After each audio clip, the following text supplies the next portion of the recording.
Hello, and welcome to another episode of Boundless Body Radio. I'm your host, Casey Ruff, and today we have another amazing guest to introduce you now. Frank King is a suicide prevention speaker, has been a writer for The Tonight Show for over 2 decades, and has been a speaker and comedian for 38 years.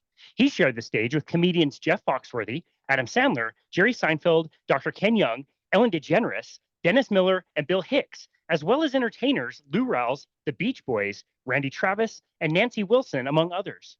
His speaking on suicide prevention is informed by his lifetime battle with depression and suicidality. And he has turned that into that long and dark journey of the soul into 12 TEDx Talks, sharing his life-saving insights with colleagues, corporations, and associations. On top of all of that, he has survived 2 aortic valve replacements, a double bypass, a heart attack, and losing to a puppet on the original Star Search. Wow, that's hilarious. And has lived a joke about all of it. Frank also started bodybuilding in his 60s while he has been intermittent fasting and eating a ketogenic diet, and he is definitely in better shape now than he was in his 50s.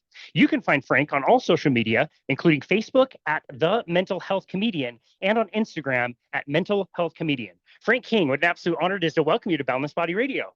I wish I could say the same. Casey, it's part of a plea bargain. Really? We understand. We understand.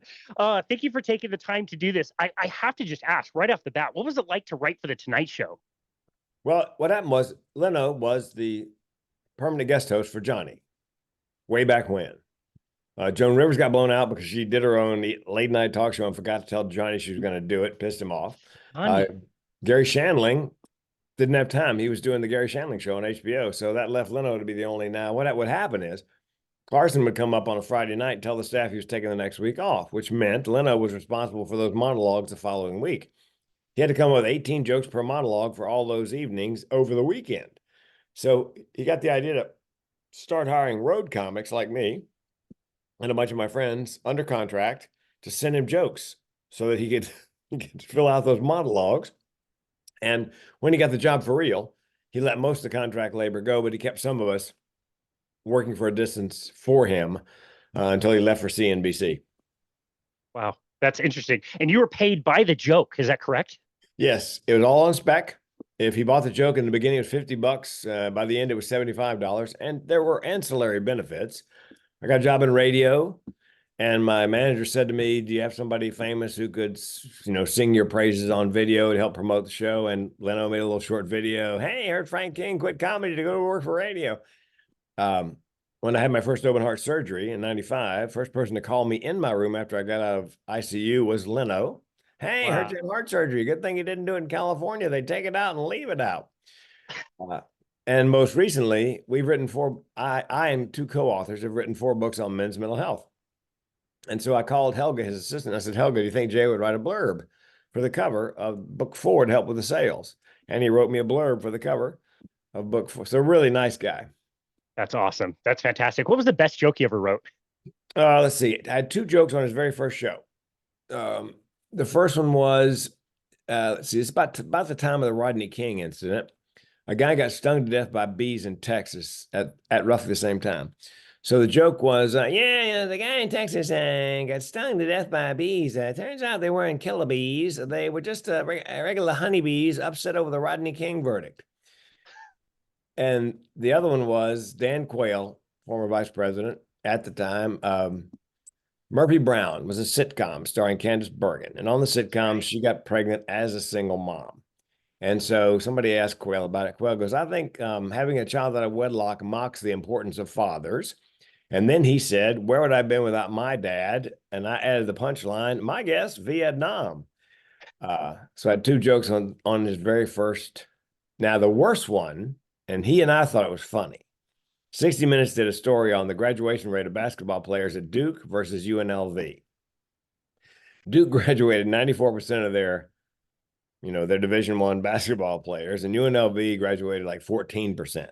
And they asked one of the UNLV players about that, and he said, oh, twice as many. I thought that was hysterical. But the audience just stared at Jay. I'm home like, oh, God. Oh, God. Oh. But he liked it. Oh, there's one more. People ask me how I wrote. I would record on old VCR the monologue because I go to bed early. I get up next morning, I watch it, I make note of all the jokes he tells because he obviously likes those premises. See if I couldn't write a better joke. So one of them was, Swiss are now, they built a factory. They're making condoms. Are you sure you want to buy a condom from a country that makes cheese with holes in it? And I thought there's got to be a better joke. And so what I sent in was, the Swiss, they got a condom factory now. But the Swiss, it's not just a condom. It's a condom. It's a corkscrew. It's a screwdriver. It's a pair of scissors. Good. Thank you very much. Man, I love it. I look back on some of those old, nighttime shows with Johnny Carson. Like those hold up, man. He was funny. Leno was really funny. Through the 90s to have The Simpsons had amazing writing. Seinfeld had amazing writing. Like that was a really good age to be in comedy. And obviously that's, really light and fun. And we're going to be talking about something much more serious in this conversation today. And Really? I just want to ask you why, yeah, right?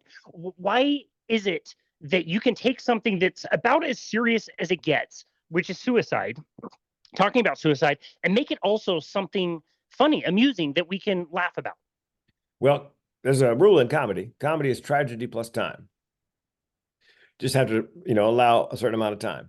And I don't tell jokes about suicide. What I tell is personal, funny anecdotes. For example, I say to the audience, I came close enough to killing myself. I can tell you what the barrel of my gun tastes like. Spoiler alert, I did not pull the trigger. They start giggling nervously. I said, no, it's okay to laugh. That was the point. And then I say, a friend of mine came up after a keynote recently and he said, and I quote, hey, man, how come you didn't pull the trigger? And I said, hey, man, could you try to sound slightly less disappointed? That's where, in my first TEDx, I started very seriously. 8 million people think about it, 1.4 million attempt. And then I said, I did some research, figuring I would look and see how other people handled the topic of suicide on TEDx, figuring when I went to the website, there'd be dozens of talks. There were 3 talks on suicide. And I said to the audience, then it hit me. Well, if you're really good at suicide, you're not going to be recording a TEDx. Now they realize this is going to be a little bit different. So, and there's a psychological principle. If you have to tell somebody something difficult, and then you give them a little comic relief, their brain is much more ready for the next piece of difficult business. So, it just keeps them a little off balance. And somebody came up to me this past week. I did a suicide prevention keynote in Columbus, Ohio for 800 construction people. And somebody came up afterwards and said, I went to something very similar last year in Florida, an hour. And it was all death and morbidity and mortality and somber. And people were hanging their heads. And, the humor makes it go down a lot easier, makes it memorable, helps reduce the stigma. They see me up there talking about, put a gun in my mouth and I have 2 mental illnesses and, my family history, more nuts than in a squirrel turd in my family. And so it makes it acceptable to talk about it out loud. Well, I really appreciate that. I appreciate the way you approach your content. I've been able to watch several of your TED Talks, and you do a very, very good job. Obviously, all of them have a different kind of angle you're tackling this at. But kudos to you for making it more approachable to us. Again, to get this on the table and talk about it, because a lot of us, if we're not experiencing what you have experienced in your life, we don't know what we can do to help support. I think a lot of people want to be supportful for people who are experiencing suicidality. We just don't know exactly how to bring it up and what to say. And one thing that really struck me about your content, you talk about your family history quite a bit, and this definitely runs in your family. At a very young age, you were exposed to some, very traumatic situations. If you don't mind, I understand if you do mind, but if you don't mind, can you tell us a little bit about that? Yes. Well, we should do a trigger warning for your audience.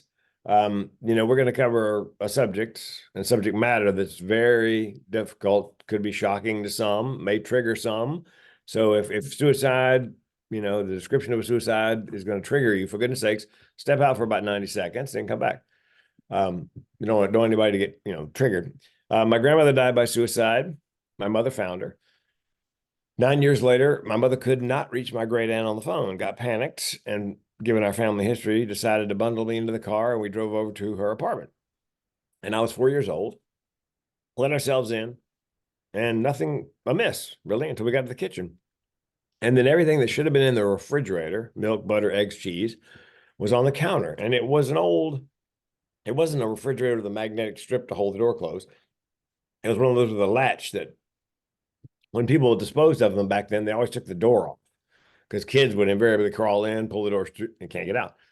So what had happened, and my mother didn't realize it, was my great aunt had taken everything out of the fridge, crawled in, pulled the door to behind her. Now she can't get out. And at some point, apparently, she had changed her mind and tried to claw her way out. So my mother, me hanging onto her skirt tail, swings the door open. My great aunt falls out and pins me to the floor. And we are face to face, and her face is frozen in that last moment of horror, fingernails broken, bloody. I screamed for days, apparently. And you know what? I blocked it out. I walled it off. I did not remember. And so my family came up with a myth that I was to be told if I ever asked, that when my mother swung the door open, there was my great aunt sitting with her hands folded in prayer, looking serene. Well, when I was 50-ish, I told my cousin who's 10 years older that story about serene, hands folded in prayer. And he goes, man, that's bullshit. The old bat fell out on you and pinned you to the floor, and it all came rushing back. I could see it again. I mean, whatever was holding it back just crumbled, which was kind of the beginning of my genesis from funny speaker to speaker who's funny, and then talking about suicide prevention. But my mother's generation didn't talk about that kind of thing. They didn't, wasn't spoken about openly. But it should have been in my family. I mean, everybody in my family has some sort of psychotropic issue, and they're on meds except for one cousin, and we hate him. But no, we love him dearly. He just dodged that bullet, pardon the pun. So yeah, that is, and it definitely runs in families. It's called generational depression and suicide. So people ask me, can you get cured? No, it's in my DNA. Here's the good news, guys. In my DNA, along with the mental illness, most of my family is very funny. So that is, and I think my depression and thoughts of suicide are simply the flip side of my comedic ability, imagination, timing. There's a reason when somebody heckles me that I can, without even thinking. Young woman was leaving a club. They were throwing her out. She's drunk. She's almost out the door. And then all of a sudden, she's turning back toward me on stage. And I guess she heard something sounded like her name because drunks are voice activated. And she screams, F you. And I just said, no, honey, not even for practice. And got a standing ovation. And people came up and asked me afterwards, how'd you think that up? I go, I didn't think that up. When you heard it, I heard it. I had no idea where that came from. It just came screaming out of the back of my head. There's a reason I can do that without even thinking. And it's just that crazy wiring, I think. Wow. So, you were born to be a hockey player. We call that chirping in hockey. You'd be great at hockey. What's chirping? Chirping is just giving people shit, and the quicker you are, the better hockey player you're going to be. Oh my God! It's especially with your teammates. It's not even with the other team. It's usually your buddies and your teammates. You always got to keep them humble. You'd be great at that. Oh yeah, because I mean, I'm telling you, I don't know. It's kind of a dirty story from Carnival. I mean, is this a family show or is this People can turn this off. It's fine. Okay, go ahead. I'll warn you. This is a dirty joke. Perfect. I was doing Carnival. I don't work Carnival anymore as a comic because they don't pay much, and they work you 3 shows a night, 6 days a week. But the late show, they come for a fight, a verbal fist fight. They're drunk and they want to take the comic down. I have friends who won't work it because they can't handle the crowd. So the MC comes out and says, look, this is a late show. It's an adult show. If you're easily offended, get the fuck out now. That's the MC. So I get on stage, I grab the microphone. I haven't said anything yet. Nothing. Guy in the front row screams, top of his lungs, you suck. Well, you can't let that go. I go, yeah, you fucking swallow. And standing ovation, guys coming up and high-five me on stage. Couldn't do any wrong after that. That's amazing. Quick, man. I love it. Well, quick draw McGraw. It's, in comedy, you got to be able to take a punch and come back. Otherwise, I mean, they'll chase you off. They smell blood in the water. They'll come after you. Wow. That's crazy. Well, one of my favorite TED Talks you did talked about how this type of mental kind of disorder could actually be evolutionarily very advantageous to us. And I think we know this about people that get migraines or people that are bipolar or people that get autistic. Like there's certain gifts that would have benefited us in the past. And now we've changed the circumstances and our lifestyles are so different that it kind of flips things on its head. Can you talk about that a little bit? Yeah, the way it opens is this. What if those of us with a mental illness are not living with a genetic mutation, but an amazing evolutionary adaptation? What if mental illness is, as Malcolm Gladwell says, of such things in his book, David and Goliath, a desirable disadvantage? You never wish it on anybody. However, And the reason I did that, two reasons. One was for kids. Two was because I kept bumping into people who had some kind of mental challenge, but had some other amazing. I mean, Kanye West, politics aside, is one of the musical geniuses of his generation. Unfortunately, he's not a public relations genius. That would have been a nice combination, but he is definitely a musical genius. And you look through, there's a book called Bipolar Advantage, and the first person profile is Alexander Hamilton. And from historical reports, it appears that he was living with bipolar, stayed up, days on end, wrote prodigiously, hypersexual, then would crash and burn. And what you said, Casey, is that evolution, in terms of evolution, if you had ADD or ADHD and you're a cave person, and I'm the chief, I'm going to have you walk in point and behind us, because you got a head on a swivel, and you're not going to miss much that's going on out there. Dyslexics, I would have a dyslexic walking right next to him, because dyslexics have the amazing ability oftentimes to spot the anomaly in anything. So, you're looking at a tree line. I'm guessing the dyslexic would go, you see that one right in the middle with the leaves changing? That's not a tree. That's a guy wearing leaves. My joke was, never play Where's Waldo with a dyslexic for money, because you're going to lose in a hurry, because they just spot it. And I have yet to meet a parent of a child where the child wasn't completely dysfunctional, that didn't have some other amazing ability. And that's one of the reasons I did the talk. I said, what if we could change the frame for young people? Yeah, you've got a mental disability. That's it. And let's treat that. But what you probably haven't heard, son, is I bet you've got an amazing ability your peers can't touch. So why don't we wrap our arms around, embrace, and celebrate whatever that mental ability is? And 2 years later, on 60 Minutes, they had a show, and they're talking about the 30 Fortune 500 companies in the US hiring people on the spectrum for the one single thing they do better than anybody else. I was 2 years ahead of 60 Minutes. Wow. Yeah. And they're paying them handsomely, because about 80% of people on the spectrum, once they graduate high school, unemployment is like 80%. Wow. Wow. That's so fascinating. Okay, so for somebody who is experiencing suicidality, you mentioned, reaching out. Tell somebody that you need help. What other things would you tell somebody who is in that spot? They're experiencing suicidality, and they'll ask you the follow-up question later, which is the rest of us. What can we do to help support people that are expressing signs and symptoms of being suicidal? Well, the first thing I would say is, if they're experiencing, if either they tell you or your gut tells you they're suicidal, then you need to ask them flat out, are you having thoughts of suicide? Just like that. No dancing around it. No, are you going to do something stupid? Are you having thoughts of suicide? And if they say yes, then say, okay, do you have a plan? And if they have a plan, what is your plan? And if their plan is detailed, time, place, and method, then you need to get them to a mental health facility as soon as possible, just for evaluation, to find out what the hell is going on, or get them dial 988. If they won't dial it, you dial it, and the volunteer at the Suicide Prevention Lifeline will do their best to talk the phone into the hand of the person in crisis. Now, and this is nothing I ever read or took or learned in a class. A psychologist and I came up with this, because we wondered, well, let's say they got a plan, but it's not really detailed. Not really. What would you do? We decided we would say, okay, tell me, are you going to kill yourself? And if they said no, then I would say, all right, tell me why not. Make them give voice to whatever's keeping them here, because something is keeping them here. Otherwise they'd be gone. It could be parents, pets, religion, who knows? But whatever they have going on that's keeping them here, then you try to leverage that to keep them alive for another day. Yeah, that is very, very helpful. Okay, so I'm going to tag all of your TEDx talks, and I would refer people to go and watch them. They're all very good. Like I said, I've really enjoyed watching them. And again, they're all kinds of different angles.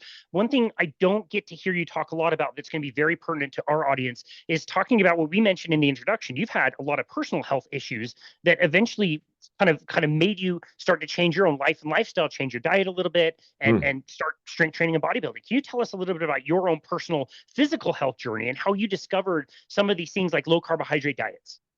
Yes, I've had 2 aortic valve replacements. My mom gave me the crazy. My dad gave me a bad aortic valve, a bicuspid instead of a tricuspid.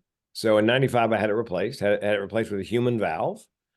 from a donor, either a cadaver or an attorney who wasn't using it. And then it lasted 18 years, which is a long time for a human valve, especially one that's got miles on it. And I had to have it done again, and I got a mechanical valve. 2009, 2014, no, 2012, I got a mechanical valve. And a double bypass because it was 2 for Tuesday. And 2014, 2 years later, those bypassed arteries colluded on the same day. And I was in the woods with the dogs, half a mile from the car, had a heart attack. Knew it was a heart attack. I had no doubt it was a heart attack. And I had T-Mobile, so I didn't have cell service. So, and that always gets a laugh.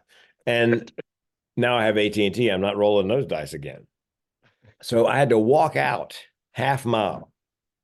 I had the dogs with me. I knew if I didn't get the dogs in that vehicle, there's a busy road not too far from where we parked, and it could end really badly. We're like the Marine Corps. We don't leave anybody behind. So I thought, look, if I can get the dogs in the car, I could drop dead. That's fine. So I got them in the car, didn't drop dead, drove home 2 miles, yelled to my wife, dial 911. I'm having a heart attack. This is what I heard, Casey. I'm in the bathroom. I got the fan on. I can't hear you. I walked half a mile, drove 2, and I'm going to drop dead in my hallway. She opened the door, took one look at my face, and then called 911. And there are three EMTs live on our street, fortunately. They all came rushing down in their personal cars. I mean, I had, within 90 seconds, 3 guys working on me. They're feeding me nitroglycerin like Tic Tacs. It's not doing anything. So they transport me, and I'm in the tree. And you get to the hospital, Casey, you have a heart attack. There's no waiting. No paperwork. They just rush you back to your old triage unit. Yeah. So now, the longer you do comedy, the shorter the time between the tragedy and I was doing comedy in real time. I'm in a great deal of pain, but the nurse said, Frank, I just got to ask you one question. I said, honey, I'm married, but I love the way you think. God, She's trying not to laugh. She goes, no, your full name's Frank Marshall King III. What do you like to be called? Through the pain, Casey, Big Daddy. So to this day, when I go back to Oregon Heart and Vascular, if I see somebody from that morning, hey, Big Daddy, how's it hanging? Big Daddy. So aortic valve job, double bypass, heart attack, 3 stents. And I'd always wanted to be a bodybuilder from the time I was reading the Charles Atlas ads in the back of comic books as a kid and the Joe Weider ads, you know. But I realized I've got really fine bones. I'm sure it's being from North Carolina and all the inbreeding in my family. So I knew I couldn't win 20, 30, 40, 50, but I thought, you know what? If I wait till I'm 60, I bet you everybody else will quit. And sure enough, there are very few bodybuilders, male or female, over 60. So I got my courage up. 2018, I registered for the contest, which is going to be in July. And I decided that I was going to go on the keto diet starting January 1st, 2018. And so I did. And then a couple of months later, I read a book on fasting, Eat, Stop, Eat, on intermittent fasting. So then I began to fast. And I got, for that first contest, my body fat down to about 8% between the keto, which is a great combination of the two, because with keto, you don't get that carbohydrate ride. The keto, you pretty much, and so I've been doing it ever since. And last month, I ate for 6 hours and I didn't eat again until the next day. So I was doing 18.6. This month, I'm doing eating every other day. So I'm doing like 42.6. And then April, I'm going to do every third day until I get till July to get my body fat back down, because I'm so fine boned unless I'm just shredded. But last year, 40 and over, pro qualifier, a guy 68 won. Wow. So it's doable. It's and I got to tell you, Case, they love me because I've always got something planned. I don't know if you know, you have to do a minute of posing, double bicep, whatever. Every year I choose a fun song, not a rock anthem like most guys do, you know, some hardcore. Boom, boom. This year I chose Kung Fu fighting. So I did a kata, you know, a Taekwondo kata. And each time I stopped, because you do it around the compass, each time I stopped, double bicep, you know, whatever. And when I got back around the front, a friend of mine gave me this idea. He goes, here's how you got to close. So with like 8 seconds to go, I'm standing there and I did the crane from Karate Kid and did the kick. And I mean, the place exploded. Yes. Yeah, an 8-year-old came up and goes, "Man, you're so funny." I said, "Do you know how long it's been since an 8-year-old told me I was funny?" But everybody remembers that. I mean, everybody, so yeah, I haven't got this year. I think I'm going to do the same martial art, probably, but this time I've got a pair of the foam nunchucks. I'm thinking about, getting to where I can get good enough at it that I can use those in the routine. And I'm working on a full split. I Oh, think I can drop nice. into a full split at 67. That's Epic. yeah, but Dude, that's I epic. was I was in the gym anyway for my cardio, and I was lifting, but I wasn't, diet. I had a good diet. But when I got specific about the diet, specific about the fasting, changed my workout a little bit, and I've got a 66-pound weight vest. And I get on the treadmill and I walk forward 2 minutes, backwards 2 minutes, side to side 2 minutes. So, because most guys don't train their legs. And apparently the longest muscle in the body is the sartorius. And my opposing coach goes, "Oh my God, I can see your sartorius. Nobody your age, you can see the sartorius." That's the benefit of that 66-pound weight vest, walking 30 minutes at an 18 Wow. degree. Oh my goodness. Yeah, it's a bitch. But guys, they even created a category for guys who don't want to work their legs. It's called men's physique. They just train from the waist up. I mean, are you really you're half a bodybuilder, really? Right. The most important part. I know. Wow. So I thought, screw it. I'm gonna go for, toes to head. I'm not gonna. Good for you. Good for you. Yeah, I haven't been to many bodybuilding shows, but I've been to some, and the routines that I remember the most are like that, where it's not just like the purpose is not just to get to a pose and then to get to another pose. It's like there's choreography and there's a purpose, and it's the kind of the movement between the poses that make it really unique, and you see more of like the beauty of it, the human body that way. So I love that you approach it that way. I'm we're okay. What kind of trepidation did you have about originally going to a ketogenic diet, a higher fat, lower carbohydrate diet, when you are a person who has survived all those things that you described, the heart attack? Why on earth did you feel like going a high fat, high saturated fat, presumably type diet would be a good idea for you? Well, because everything I'd read about it, and I actually read about the diet back in college in the 70s when it was the Atkins diet. And at 14 hours, you've gone through the last meal in your body. You've gone through all the glycogen or something in your liver. You got nothing to burn except fat. And so it just made sense. And I'm on medication for cholesterol, and have been since forever. But this past physical, my cholesterol was 144, which is the lowest it's ever been. Wow. My LDLs were well over LDLs. Oh, under 100, which is where you want to be, Yeah. closer to 75. And that's eating, mayonnaise and shrimp and so yeah, it just seems to work for me, I guess. I believe, and then intermittent fasting helps because once again, you pass 14 hours, you're burning fat. That's right. That's right. And And everybody says the same thing when you're doing an extended fast. It's like, yeah, you'll get to 24, 36 hours and you'll be a little bit hungry, but it's not like linear hunger where the longer you go, the more hunger you have. It's more like a wave where, yeah, you might be a little hungry, but that goes away.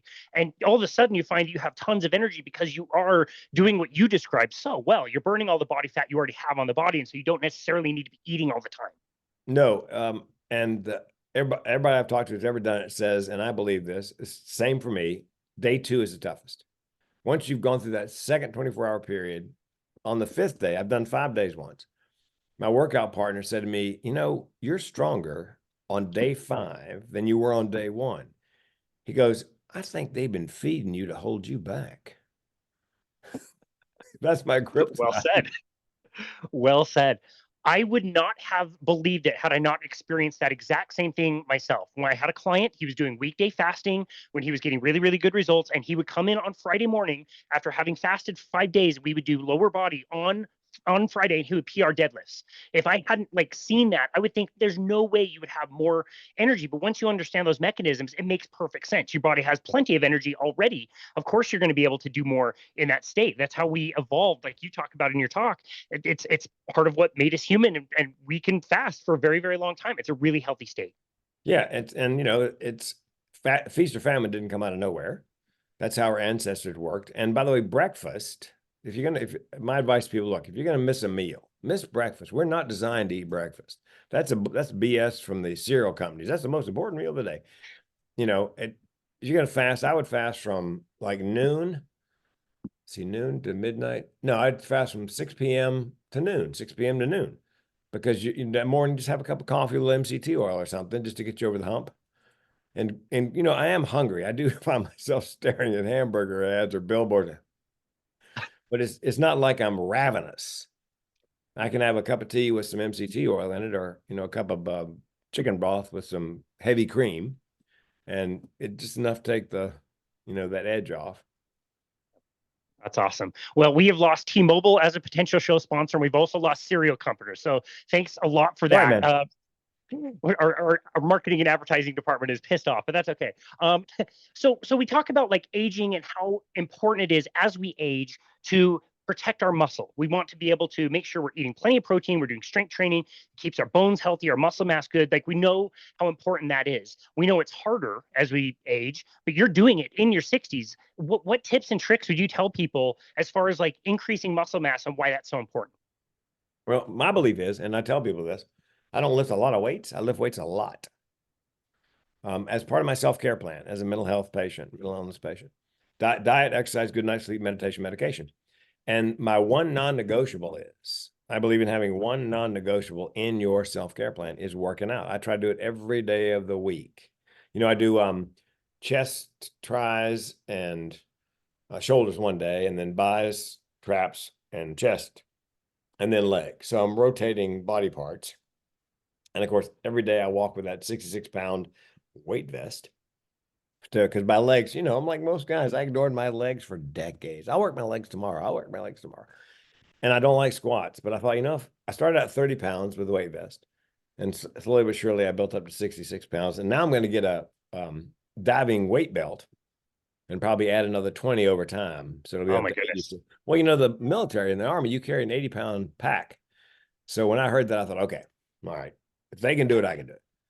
So, and people go, do you run? Oh God, no. Can you imagine running with that kind of weight? Your knees would be gone in a day.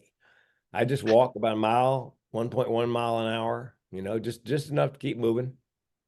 And so I would say consistency beats commitment every time. Mm, You know, I'm going to go, love I'm going that. to commit to, no, be consistent. Do it Yeah. every day or 6 days a week, whatever, 5 days a week. And I would do the keto diet, and I would intermittent fast, even if it's just fasting a couple days a week, or doing 18-6, which seems to be the most popular. 6 hours eating, 18 fasting. That seems to be the most popular and Yeah. easy. And easy. Yeah. Yeah, I mean Quite easy when you're eating. that's a piece of cake. Yeah. Yeah. That It's wouldn't eat the cake, but yeah, there you go. A piece of cake or piece of steak, excuse me, even better. yeah, piece of steak.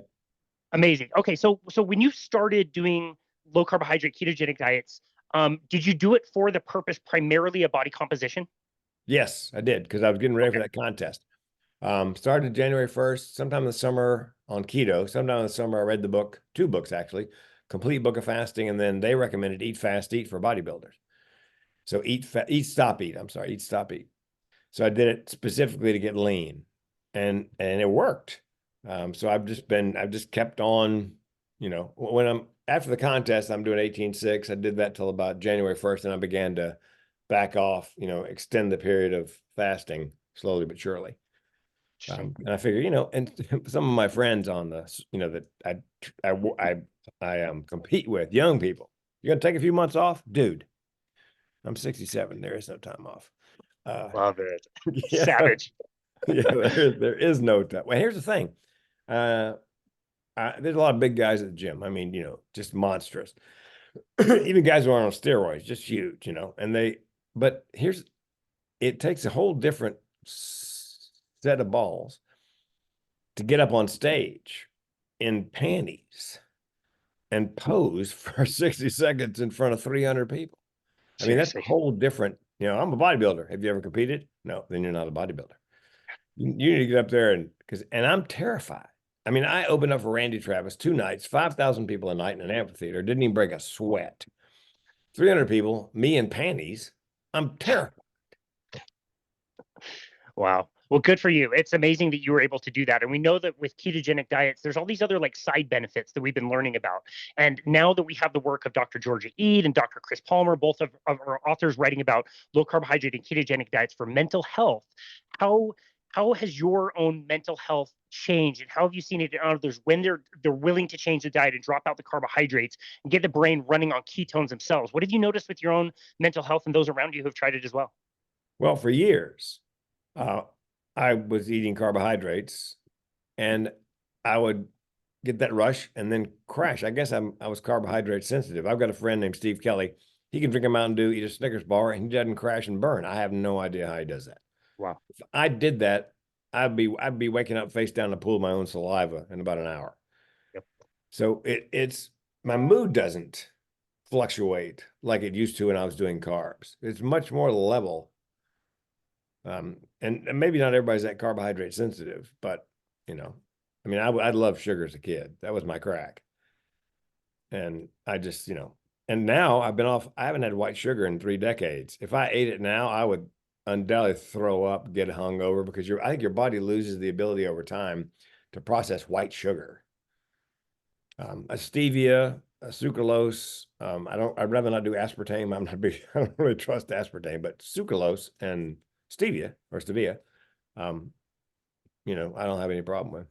Yeah, it's nice to find those alternates. Dude, it was even just yesterday. I cooked up an entire batch of bacon and I started eating it. And it was like 30 minutes later, my stomach started to hurt. I'm like, why is my stomach aching? And sure enough, I checked the package. The second ingredient is brown sugar. Like, seriously, in bacon? There's very, very few ways to ruin bacon. And that is the primary way to ruin bacon. That sucks. Yeah, and bacon is one of the great things. I was just at it was a Hampton Inn or a Hyatt, and they had a real good breakfast. They had real eggs, not the kind that comes in a jug, and they had link sausage and they had real bacon, and I'm that's my big meal of the day because it's on them. Perfect. I got bacon and sausage and eggs and maybe a little cream cheese on here, maybe some butter on the eggs. But and it seems I feel a little guilty sometimes, but it works. It's Yep. Not exactly suffering eating those foods. No, although, the Danish look really good. They do. They do. Not worth it, though. It's absolutely not worth it. And this has been an amazing conversation. I know we have some time issues today, but I'm just so grateful for your message and willing to talk about all of these things that are so important. Like I said, we'll tag everything in the show notes. But in the meantime, where would you like people to go to find you and connect with you and your work? Oh, okay. I got a big presence on LinkedIn. Just type in Frank King comedian, you'll find me. What you'll find is that on LinkedIn, I just market my make money speaking. I don't do, I believe you need to market one thing on LinkedIn, and that's what I chose. I market the mental health stuff. My mental health website is mentalhealthcomedian.com, mentalhealthcomedian.com. Awesome. We will get that linked. And like I said, Frank, thank you so very much for taking the time to have this conversation and talk about some really serious and dark things, but in a way that's not light, but at least in a way that you can make it more approachable the way that you explained it, to also know that your story coincided with a change in your diet and your lifestyle, and that you're thriving and kicking ass, getting younger and younger and younger, even though chronologically you're getting older and older. It's awesome. It's great to see the pictures and you just out there thriving and sharing your message. So thank you, Frank, so very much for taking the time to be on our show today. We're just super appreciative of you. Oh, my pleasure, man. When I'm on stage, you can see the titanium twist ties in my chest, which occasionally people are like, wow. God. Yeah, well, because you get body fat down that far, there's nothing hiding the twist ties that hold your chest together. Wow. So it's pretty wicked looking. Somebody goes, what happened, man? Knife fight. Good call. You should see the other guy. Frank, this is amazing. Thank you again so very much for taking time to be on our show today. We appreciate you. Well, thanks for having me on, Casey. Absolutely. And this has been another episode of Boundless Body Radio.